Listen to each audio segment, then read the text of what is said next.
Hi guys! Tara, punta tayo ngayon sa MOA kasi eto, meron akong na-search na magandang puntahan dito. Yun yung Time and Space Cube. So, sa MOA pala siya makikita guys. So, sakay muna tayo kay Kuya. Let's go! Yan, Space and Time Cube guys. Sobrang daming pila. So, maganda mag-book kayo sa Klook guys.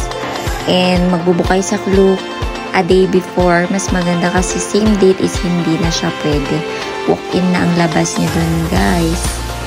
And pag sa Klook kayo guys, may sarili kayong pila and meron talaga kayong time kung kailan kayo papasok. So ito, isa sa room doon na kunwari nakasakay ka sa carpet.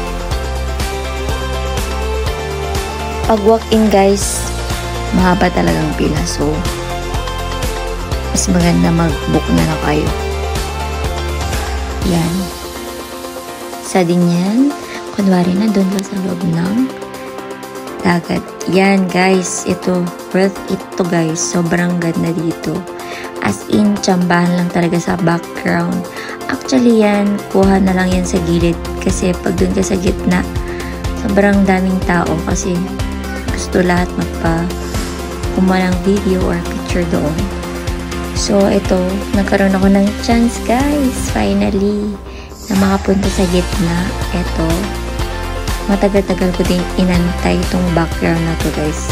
Kasi sobrang daming pwedeng background. May dinosaur, ganyan, forest. Pero ito talaga yung pinakagusto ko, guys. Kaya, inantay ko talaga siya. And buti na lang nung nandyan ako, iilan na kami nakapila dyan. Siguro mga pangatlo lang ako dyan. Yan. Ang ganda diba? So guys, pumunta na kayo dito sa Time and Space Cube sa MOA. Yan. So, emote lang ang kayo nyo dyan. So, 10 AM kami nandoon guys. And 1 PM na kami nakakuha ng ticket. Kasi kahit na malapit na kami sa linya, parang uunahin pa din yung mga priority. So, kukuha sila sa regular, tapos kukuha sila sa priority. Ganun. So, book na lang kayo sa Klook, guys. Yan, para less hassle. Linya-linya na lang, ganun. And mas maganda guys, wala kayo magdala ng madaming gamit. And ito naman, tunahan na lang namin yung sarili namin. Kasi marami dating nagpapa-picture sa gitna. Ayan. Diba? Ang spec natin dyan.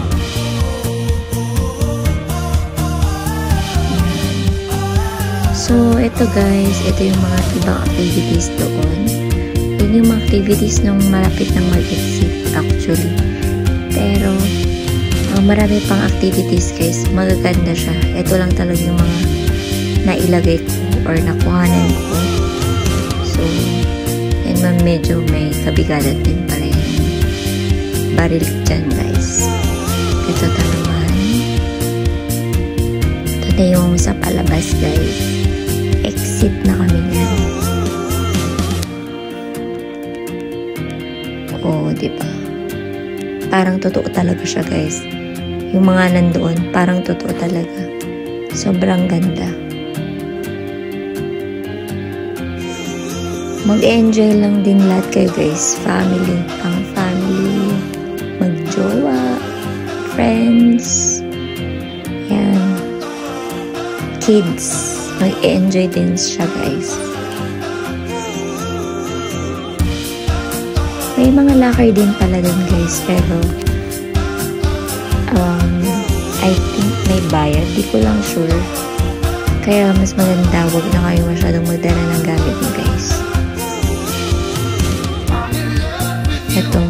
Ito yung isa sa pinakamaganda na room. Sobrang ganda ng mga ilaw dito guys. Perfect siya for selfies, videos. Pero that's it for now. Bye-bye guys. Thank you for watching. Bye-bye.